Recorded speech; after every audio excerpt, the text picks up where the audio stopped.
नमस्कार दोस्तों, स्वागत है आपका मेरे इस चैनल में।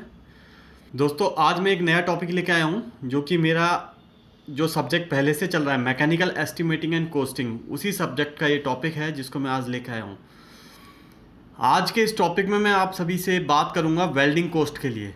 अब तक मैंने आपसे बात करी थी milling cost, shaping cost, lathe machine के ऑपरेशन कोस्ट के बारे में, और आज हम बात करेंगे वेल्डिंग कोस्ट के बारे में, यानी कि वेल्डिंग कोस्ट के एस्टिमेशन के बारे में, कि यानी कि जो वेल्डिंग कोस्ट हमारे मैकेनिकल में होता है, यानी कि वेल्डिंग जो हमारे मैकेनिकल में होती है उसमें जो कोस्ट आती है उसके बारे में हम बात करेंगे। तो नया टॉपिक मैं शुरू कर रहा हूँ। अगर मैं बात करूँ ये इस टॉपिक के बारे में, तो ये टॉपिक पॉलीटेक्निक ब्रांच जैसे जो राजस्थान में चलती है उसमें 4th यूनिट के अंदर आता है। ओके फ्रेंड्स, तो चलिए आगे बढ़ने से पहले मैं चाहूँगा आपने यदि मेरा चैनल सब्सक्राइब नहीं किया हो तो प्लीज़ सब्सक्राइब कर दें, जिससे कि मैं इस तरीके की वीडियोस आपको आगे भी प्रोवाइड करा सकूँ। तो चलिए दोस्तों शुरू करता हूँ मैं।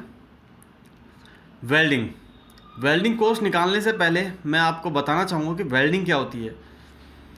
वेल्डिंग दोस्तों जैसा कि एक शब्द जो है ये कई कह सकते हैं कि प्रोसेसेस का बना है, यानी कि कुछ प्रोसेसेस होते हैं जिनके माध्यम से हम दो धातुओं को, विभिन्न अलग अलग प्रकार की धातुओं को, समान धातुओं को आपस में जोड़ा करते हैं, यानी कि वेल्डिंग करते हैं।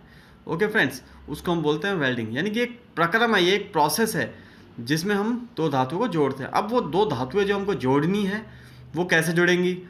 अब वो जोड़ने के लिए यहाँ पे दो चीज़ों की हमें आवश्यकता पड़ेगी। पहला मैं बात करूँगा हीट, यानी कि ऊष्मा। ओके फ्रेंड्स, यानी कि हीट, ऊष्मा। और दूसरा मैं बात करूँगा आपका गैस टॉर्च, यानी कि जहाँ से, अगर मैं बात करूँ, आपने ऑक्सी एसिटिलीन वेल्डिंग सुनी होगी, यानी कि गैस वेल्डिंग जिसको देसी भाषा में बोला जाता है। गैस वेल्डिंग जो होती है दोस्तों, गैस वेल्डिंग में दो गैस होती हैं, एक ऑक्सीजन है, एक आपकी एसिटिलीन होती है। उन दोनों की मदद से एक टॉर्च होती है, टॉर्च से फ्लेम निकलती है। 3 प्रकार की फ्लेम होती है, आगे हो सका तो मैं डिस्कस करूँगा इसके बारे में आपसे। तो वहाँ से जो फ्लेम निकलती है उसमें फिलर का इस्तेमाल करते हुए हम वेल्डिंग करते हैं। और एक होती है आपकी इलेक्ट्रिक आर्क वेल्डिंग दोस्तों, इलेक्ट्रिक आर्क वेल्डिंग, जिसमें आर्क की मदद से हम किसी भी धातु को जिनको वेल्डिंग करना है उनके साथ में एक इलेक्ट्रोड का इस्तेमाल करते हुए हम वेल्डिंग कर देते हैं दो धातुओं की। ओके दोस्तों, तो वेल्डिंग दो विभिन्न धातुओं को ऊष्मा, हीट और दाब, प्रेशर की मदद या उपयोग से जोड़ने का प्रक्रम यानी प्रोसेस होता है। और जैसा कि मैंने आपको बताया कि यदि ऊष्मा, हीट की बात करें तो ये विद्युतीय यानी कि इलेक्ट्रिकल, या फिर गैस टॉर्च के माध्यम से दी जाती है। वेल्डिंग जॉइंट में जो यूज किया जाता है वो हमारा फिलर, जैसा अभी मैंने बताया था, फिलर और इलेक्ट्रोड इस्तेमाल किया जाता है। अब इसके उपयोग की बात करते हैं। एप्लीकेशंस दोस्तों जनरली आप लोग देखते होंगे, आपके आसपास में देखने को खूब मिल जाएगा इसका एप्लीकेशन। फिर भी बात करता हूँ जहाँ जहाँ इसको इस्तेमाल किया जाता है। एक तो है ऑटोमोबाइल।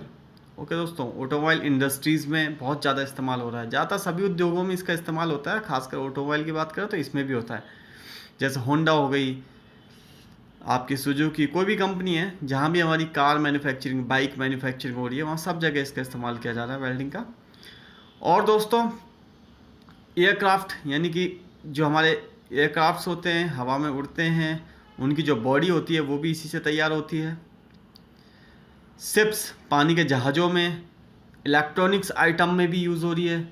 इसके अलावा रेफ्रिजरेशन यानी प्रशीतन में इस्तेमाल हो रही है। प्रशीतन का मतलब है दोस्तों रेफ्रिजरेशन का दोस्तों मतलब होगा यानी कि ठंडा करना। ओके फ्रेंड्स, इसका एक सब्जेक्ट भी आता है मैकेनिकल इंजीनियरिंग में, रेफ्रिजरेशन एंड एयर कंडीशनिंग के नाम से। यानी कि जो रेफ्रिजरेटर्स हमारे बन रहे हैं, एसी बन रहे हैं, उनमें भी वेल्डिंग का इस्तेमाल हो रहा है। उसके बाद नेक्स्ट आता है घरेलू उपकरण, यानी कि होम अप्लाइंसेस, पंखा, छोटी मोटी आइटम जो भी हमारी बन रही है, ट्यूबलाइट्स वगैरह की, इस टाइप से जो भी सीट मेटल के बन रहे हैं उनमें भी कहीं ना कहीं थोड़ी बहुत वेल्डिंग का इस्तेमाल हो रहा है। अच्छा, अब हम बात करते हैं नेक्स्ट टॉपिक में कि हमें आवश्यकता क्यों पड़ी और क्या कारण है हमें वेल्डिंग कोस्ट हमें निकालने की आवश्यकता पड़ी। तो इसमें मैं आपसे 3 पॉइंट के बारे में डिस्कस करूंगा। फर्स्ट है वेल्डिंग की आर्थिक स्थिति, आर्थिकी का दूसरे उत्पादन और जोड़ने वाले प्रक्रमों यानी कि प्रोसेसेस के साथ तुलना के लिए, यानी कि हम वेल्डिंग कर रहे हैं लेकिन वेल्डिंग हमारे लिए सस्ती पड़ रही है, महंगी पड़ रही है, इस चीज़ का पता करने के लिए हमने एस्टिमेशन किया। दूसरे मैन्युफैक्चरिंग जो प्रोसेस हैं या उत्पादन के या जोड़ने के जो भी प्रोसेस है उनसे तुलना करने के लिए, यानी कि पता लगा कि मैं वेल्डिंग कर रहा हूँ लेकिन मेरे को महंगी पड़ रही है तो वो बेकार है आपका वेल्डिंग करना। इसका मतलब आप उन चीज़ों को यूज़ करो जिससे कि आपकी इकोनॉमी, आर्थिक स्थिति अच्छी हो, कम खर्चे में ज़्यादा अच्छा काम हो सके। ओके फ्रेंड्स, सेकंड पॉइंट आता है जॉब।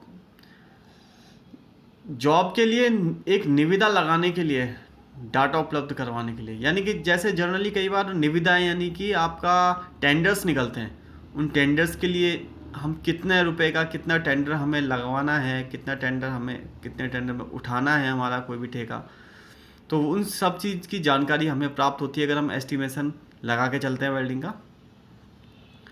तीसरा आता है वैकल्पिक अभिकल्पनों, यानी कि अल्टरनेट डिज़ाइंस के लिए सूचना उपलब्ध कराता है, यानी कि अगर हम दूसरे तरीके की कोई डिज़ाइन बना रहे हैं तो क्या हमारे लिए वो डिज़ाइन उचित रहेगी और उसमें हम वेल्डिंग करें, क्या वो हमारे लिए उचित रहेगा।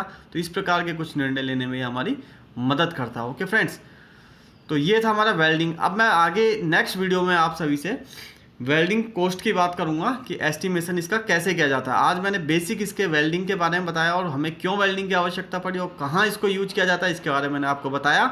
उम्मीद करूंगा ये समझ में आया होगा और मेरे सभी स्टूडेंट्स से मैं निवेदन करूंगा कि आप सभी इस लॉकडाउन के दौरान जो कोरोना को लेकर चल रहा है, इस लॉकडाउन के दौरान मेहनत करें, खूब जम के पढ़ाई करें और हम आपको वीडियोज़ उपलब्ध करा दें। जम के घर रह के पढ़ के अच्छे से अच्छे नंबर अंक प्राप्त करें और सुरक्षित रहें। बहुत बहुत धन्यवाद। Thank you.